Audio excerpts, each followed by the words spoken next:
तो भाई जो एसएससी सन 2025-26 का कैलेंडर है जो कि ऑफिशियली आउट हो चुका है, ठीक है ना। जून मंथ से इसमें आपको नोटिफिकेशन देखने स्टार्ट हो जाएंगे, मिलने स्टार्ट हो जाएंगे, ठीक है ना। सबसे पहले आपको एसएससी सिलेक्शन पोस्ट फेज 13 का नोटिफिकेशन देखने को मिलेगा। So hello everyone, welcome to Giridhar pharma.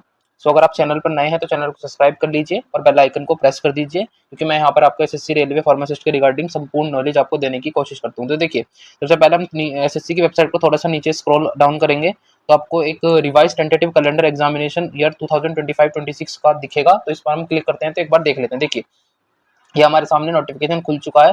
तो इस नोटिफिकेशन में हम लोग देखेंगे, ये देखिए यहाँ पर आपको सिलेक्शन पोस्ट दिखेगा, ठीक है ना।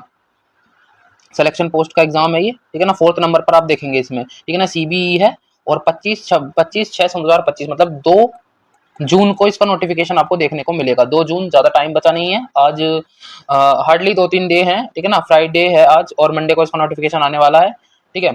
तो और 23 तारीख को इसकी क्लोजिंग डेट है। और पहले एसएससी में ये ड्रॉबैक था कि ये लोग आपको बता देते हैं कि इस मंथ में आपका एग्जाम होगा, बट इस बार एसएससी ने ये बहुत अच्छा काम करा है कि आपको ये बताया गया है कि आपका पेपर एग्जैक्ट इस डेट से किस डेट तक है। 24 जुलाई से 4 अगस्त के बीच तक ये पेपर चलेगा। तो अपने कमर कस लो और इसमें अच्छे से परफॉर्म करना, ठीक है ना, जो भी बच्चे एलिजिबल हैं। खैर, मैंने ये वीडियो तो आपको इम्पोर्टेंट जो भी आपके इंपॉर्टेंट डॉक्यूमेंट्स हैं उस रिगार्डिंग बनाई है, ठीक है ना। सो जो भी आपके टॉपिक्स हैं, हम इंपॉर्टेंट डॉक्यूमेंट लिस्ट, ठीक है ना। अब ये इंपॉर्टेंट डॉक्यूमेंट लिस्ट है आपकी, ठीक है ना। और यहाँ पर हम देखने वाले हैं सबसे पहली डॉक्यूमेंट लिस्ट में जो मैंने रखा है वो रखा है active email ID and mobile number linked with Aadhaar. जो नंबर आपके आधार कार्ड से लिंक है और आपकी एक्टिव ईमेल, इस टाइप की आपको पता है ईमेल आईडी आप क्रिएट करते हैं, तो प्लीज ईमेल आईडी वही रखें जो कि आपकी एक्टिव हो। पता पड़ी कि आपने पुराने फोन वाले आईडी दे दिया और आपने नया फोन खरीद लिया, या फिर पुरानी आईडी दे दी है, आप कुछ नई आईडी यूज कर रहे हो। और मोबाइल नंबर हो सके तो लिंक रखें अपना मोबाइल नंबर जो आप एसएससी में ओटीआर में कर रहे हैं। देखो, सबसे पहले तो यहाँ पर ओटीआर होता है। ओटीआर मैंने नहीं लिखा है क्योंकि सबको पता है ओटीआर मतलब वन टाइम रजिस्ट्रेशन होता है यहाँ पर, ठीक है ना। एसएससी में जब भी आप फॉर्म अप्लाई करते हो, जो लोग रेगुलरली एसएससी में फॉर्म अप्लाई करते रहते हैं उनका तो ये हो चुका होता है, बट लेकिन अगर आप फर्स्ट टाइम कर रहे हो तो आपको करना पड़ेगा, ठीक है ना। तो जो जहां पर भी आप अपना भरवाने जाते हैं कैफे वगैरह पर फॉर्म, वही आपको ओटीआर कर देता है, ठीक है ना। तो सबसे पहले आपको एक्टिव ईमेल रखनी है और उस दूसरी बात है मोबाइल नंबर लिंक रखना है, ठीक है ना। लिंक्ड मोबाइल नंबर रखना है आपको आधार के साथ। जो भी आप एसएससी के थ्रू जो भी नंबर लगाते हो, सपोज ये आपने कोई नंबर है तो ये आपका लिंक किसके साथ होना चाहिए, आधार कार्ड के साथ, ठीक है ना। क्योंकि इसका रीजन आपको मैं बता देता हूँ, क्योंकि रजिस्ट्रेशन से लेकर ज्वाइनिंग तक की ईमेल और एसएमएस द्वारा ही आपको सूचित किया जाता है। ये बात आपको बताई जाती है ईमेल और एसएमएस के द्वारा ही, कोई अलग से कुछ नहीं होता। यहाँ पर आपको फोन नहीं करेगी एसएससी की आपका सिलेक्शन हो चुका है, या फिर आपको जो भी डॉक्यूमेंट है कहाँ पर सबमिट करने हैं, कहाँ पर आपको डीवी में आना है, ये सब चीजें फोन पर नहीं होती हैं, ईमेल और रजिस्ट्रेशन पर ही होती हैं। और ईमेल और रजिस्ट्रेशन का कितना बड़ा महत्व है ये आप समझ चुके होंगे, ठीक है ना। दूसरी बात है, आधार कार्ड के नाम में कोई गड़बड़ी हो तो अभी सुधार करा लो। मतलब कि अगर आधार कार्ड में कोई भी गड़बड़ी पाई जाती है तो कृपया उसको अभी सुधार करा लें। आधार कार्ड और 10th मार्कशीट में नाम की स्पेलिंग सेम होनी चाहिए। अब सपोज क्या होता है, देखिए मेरा नाम है सपोज HARSH हर्ष और KUMAR, मेरा नाम हर्ष कुमार है, और यहाँ पर क्या है आपकी 10th की मार्कशीट में सिर्फ हर्ष ही है, ठीक है ना। तो ऐसा नहीं होना चाहिए, आधार कार्ड और 10th की मार्कशीट में नाम कुछ और है। ये हर्ष कुमार अगर आपकी 10th की मार्कशीट में है तो आधार कार्ड में भी हर्ष कुमार ही होना चाहिए। तो इस वजह से मैंने एक डेमो दिखा दिया आपको, इस टाइप से आपकी स्पेलिंग में कोई मिस्टेक नहीं होनी चाहिए। किसी किसी के में ये होता है कि आयुष, जैसे सपोज AAYUSH, आयुष 10th की मार्कशीट में ये नाम है और आधार कार्ड में AYUSH है, तो डबल ए की गड़बड़ हो गई। तो इस टाइप की गड़बड़े कुछ भी होती हैं तो इन्हें पहले ही ठीक करा लो, ये बहुत ज्यादा दुखदायक होती हैं आगे जाके। देखिए, आधार लिंक अपने नंबर से हो। मैंने पहले ही बोला है कि जितना हो सके कोशिश करो कि आधार का जो लिंक है वो आपके खुद के नंबर से हो, जो नंबर आप एसएससी में भरते हो। सपोज आपको कोई पर्सनल नंबर है, उसी नंबर से आधार कार्ड लिंक करा लो, 100 रुपए लगते हैं, ठीक है ना, लिंक कराने के। 1-2 दिन में हो जाता है, कृपया करके करा लो, क्योंकि इस पर ही ओटीपी आता है और सब कुछ इस पर ही आगे की जो भी होता है सब कुछ इसी पर होता है।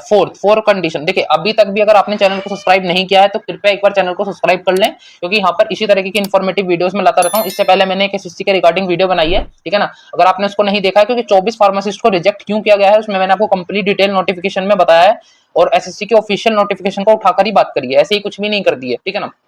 तो अगर आपने अभी तक चैनल को सब्सक्राइब नहीं करा है तो प्लीज चैनल को सब्सक्राइब कर लीजिए और बेल आइकन को प्रेस कर दीजिए, और यार लाइक और कमेंट कर दिया कीजिए, ठीक है ना। लाइक कर दीजिए ताकि जिससे हमें पता लगता है कि हमारा मोटिवेशन भी बूस्ट होता है, ठीक है ना। आप लोग लाइक नहीं करते हैं, वीडियो को देख तो लेते हैं पर लेकिन लाइक नहीं करते, तो प्लीज लाइक कर दीजिएगा, ठीक है ना।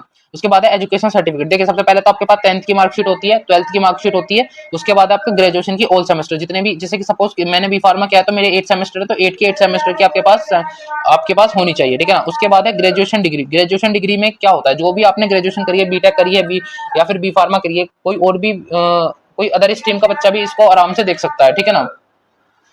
तो जो भी आपकी ग्रेजुएशन की डिग्री होती है, ठीक है ना, उससे भी कहीं ज्यादा जरूरी है बी फार्मा रजिस्ट्रेशन सर्टिफिकेट, जो कि आपको इशू करा है आपकी state pharmacy council of India में। जैसे कि मैं उत्तर प्रदेश का निवासी हूं, तो मेरा यूपी पीसीआई में रजिस्ट्रेशन होना मस्ट है। और उसके साथ साथ इंपॉर्टेंट नोटिस सुन लीजिए, कि यहाँ पर मैंने नोट घेर कर लिखा है। देखिए इंपॉर्टेंट नोट क्या बोलता है, degree and certificate should be completed before the mentioned crucial date. जो भी आपके डिग्री या सर्टिफिकेट्स हैं, या फिर जो भी आपका एक्सपीरियंस सर्टिफिकेट है, चाहे आपका पीसीआई में रजिस्ट्रेशन सर्टिफिकेट हो, वो क्रूशियल डेट से पहले के बने होने चाहिए। अभी एक बच्चे का पिछली वीडियो में कमेंट आया था कि क्या मैं भर सकता हूँ फॉर्म, मेरी इसी साल कंप्लीट होने वाली है। भाई तेरी इसी साल कंप्लीट होने वाली है तो इसका मतलब तेरा रजिस्ट्रेशन नहीं हुआ है। बट लेकिन अगर तुम्हारे दिमाग में ये आ रहा हो कि मैं फॉर्म भर दूंगा और उसके बाद मेरा बन जाएगा सर्टिफिकेट और मैं जब अपलोड कर दूंगा डीवी के समय, तो ऐसा नहीं होता है भाई। क्रूशियल डेट के हिसाब पर काम होता है, ठीक है ना। क्रूशियल डेट के रिगार्डिंग मैं आपको अभी समझाने वाला हूँ, थोड़ी सी वीडियो थोड़ा सा आगे आपको बताने वाला हूँ। पहले इन 6 के 6 पॉइंट्स को कवर कर दूं, ठीक है ना। क्रूशियल डेट के बारे में मुझे आपको काफी नॉलेज बतानी है, क्योंकि काफी लोग परेशान है, मतलब काफी सारे बच्चे, काफी कमेंट आ रही है मेरे पास कि क्रूशियल डेट को लेकर, ठीक है ना। ठीक है, फिफ्थ पॉइंट क्या बोलता है हमारा, फिफ्थ पॉइंट बोलता है 10th की मार्कशीट डीओबी मतलब डेट ऑफ बर्थ ऑथेंटिफिकेशन के प्रूफ के तौर पर मानी जाती है। 10th की मार्कशीट के हिसाब से ही आपकी डीओबी तय होती है कि आप अगर SC/ST आपको रिजर्वेशन चाहिए, ओबीसी में रिजर्वेशन चाहिए, आपको ईयर में एज रिलैक्सेशन चाहिए, तो आपको 10th की मार्कशीट के अकॉर्डिंग ही मिलता है, ठीक है ना। तो आपकी 10th की मार्कशीट में जो डीओबी है उस वहां पर आपका ऑथेंटिफिकेशन होता है कि प्रूफ के तौर पर वो मानी जाती है। कास्ट सर्टिफिकेट देखिए SC/ST OBC सेंट्रल वाला चलता है, ठीक है ना, आपको पता भी हो चाहिए, 3 वर्ष के अंतर्गत बना हो चलता है। SC/ST में अगर एक बार भी बना हो तो भी चल जाता है, बट लेकिन ओबीसी में 3 वर्ष के अंतर्गत बना होना चाहिए। ईडब्ल्यूएस कैटेगरी में 1 वर्ष पुराना ही चलता है केवल। आपको पता है ईडब्ल्यूएस में फाइनेंशियल ईयर लागू होता है 1 अप्रैल से लेकर 31 मार्च तक का हमारा फाइनेंशियल ईयर होता है। तो आपने 23 और 24 का बनवाया तो चलेगा, ठीक है, 23-24। अब ये बात ईडब्ल्यूएस वाले जानते होंगे कि फाइनेंशियल ईयर क्या होता है, क्योंकि मेरे को इस बारे में ज्यादा कुछ नहीं पता है। जो मुझे पता है वो मैंने आपको बताने की कोशिश करी है। देखिए 7 पॉइंट ऐसा कुछ खास नहीं है, बट लेकिन ध्यान रखना फोटो और सिग्नेचर, मैंने 2 चीज लिखी है। फोटो जैसा मांगा जाता है वैसे ही देना, अगर व्हाइट बैकग्राउंड मांगा जाता है तो व्हाइट बैकग्राउंड ही देना, नीले पीले काले हरे बैकग्राउंड देने की जरूरत नहीं है, वरना फॉर्म रिजेक्ट हो जाएगा। साइन जिस तरीके का साइन करते हो एक बार अपने रफ पेपर पर साइन की प्रैक्टिस कर लेना, साइन मतलब ठीक ठाक से करना, ठीक है ना। उसके बाद देखिए क्रूशियल डेट के बारे में मुझे कुछ समझाना है। देखिए क्रूशियल डेट क्या होती है, क्रूशियल डेट में ये होता है कि जो भी चीज, जैसे सपोज एक एग्जांपल के थ्रू समझाता हूँ। एग्जांपल के थ्रू ये है कि यूपी मतलब उत्तर प्रदेश में टीचर की भर्तियां आई, सपोज टीचर की भर्तियां आई सन 2019 में। अब उन सन 2019 के बाद आ गया कोरोना।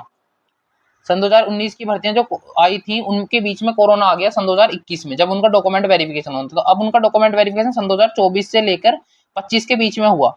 तो इस तरीके से तो उन टीचर्स की एज ही निकल चुकी होगी। आपके दिमाग में आइडिया आएगा ना कि भाई अब ये भर्ती तो 19-21 की थी, तो इस वक्त तक तो इन लोगों की एज ही निकल चुकी है। 24-25 में तो ये ओवर एज हो चुके हैं, तो इनको भर्ती नहीं मिलेगी। जी नहीं, ऐसा नहीं होगा, इनको भर्ती मिलेगी। क्यों? क्योंकि इनकी जो एज काउंट होगी वो क्रूशियल डेट के अकॉर्डिंग होगी जब इन्होंने फॉर्म फिल किया है, ठीक है ना। जब भी आप फॉर्म फिल करते हैं उसके बाद की डेट, उससे पहले की डेट तक आपका सब कुछ कंप्लीट होना चाहिए, उसके बाद की डेट को क्रूशियल डेट में कंसीडर किया जाता है। इसका मतलब ये है, सपोज आपने फॉर्म भर दिया और आपका जो रजिस्ट्रेशन है, आपने फॉर्म भरा 2 जून को, जैसे कि हमको पता है हमारे 2 जून सन 2025 को इसके फॉर्म आने वाले हैं। आपने फॉर्म भरा 2 जून को, और इससे पहले सपोज आपका 28 मई को आपका रजिस्ट्रेशन सर्टिफिकेट बन गया, मतलब पीसीआई में रजिस्ट्रेशन सर्टिफिकेट जो हमारे को जरूरत होती है उसकी 28 मई को बन गया, तो आप ओके हैं। बट लेकिन आपने क्या करा, 28 मई को अप्लाई किया और आपका रजिस्ट्रेशन सर्टिफिकेट आया 21 अगस्त तक, तो ये क्रूशियल डेट में माना जाएगा, क्योंकि आपने फॉर्म 2 जून को भर दिया और आपका रजिस्ट्रेशन 21 अगस्त को आ रहा है, तो आपको नॉट एलिजिबल माना जाएगा, ठीक है ना। आपको क्रूशियल डेट की वजह से वो लोग रिजेक्ट कर देंगे और सीधा सीधा रिजेक्शन लिस्ट में आपका नाम आएगा कि now you are not eligible for this category post, ठीक है ना। तो इस तरीके से क्रूशियल डेट के आई होप मैंने 2 एग्जांपल दिए, आपको समझ नहीं आया। अगर आपको अभी भी समझ में नहीं आया तो आप नीचे कमेंट बॉक्स में कमेंट कर सकते हैं, ठीक है ना।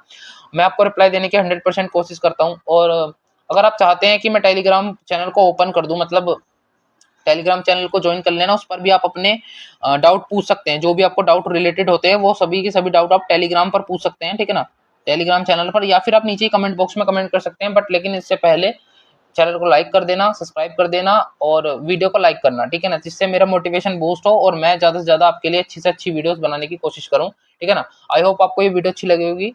तब तक के लिए, अब देखिए 2 जून को इसका आने वाला है नोटिफिकेशन, तो 1-2 दिन का वेट कर लीजिए, मैं आपको कंप्लीटली बताऊंगा कि किस रीजन में सबसे ज्यादा कट ऑफ जाएगी, किस रीजन में कम कंपटीशन रहता है, किस रीजन में ज्यादा वैकेंसी है, किस रीजन में कम है। तो कंप्लीट एनालिसिस मैं आपका एसएससी के लिए लेकर आऊंगा 2 या 3 जून को, ठीक है ना। क्योंकि देखो जल्दबाजी के चक्कर में मैं कुछ भी गलत नॉलेज किसी को भी नहीं देता हूँ, ठीक है ना, भले ही थोड़ा सा नोटिफिकेशन लेट हो जाए, बट लेकिन आपको दूंगा ऑथेंटिक 100% करेक्ट इन्फॉर्मेशन, ठीक है ना। तो तब तक के लिए आप चैनल को सब्सक्राइब कर लीजिए, ठीक है ना। तब तक के लिए जय हिंद जय भारत। तो मिलते हैं नेक्स्ट वीडियो में।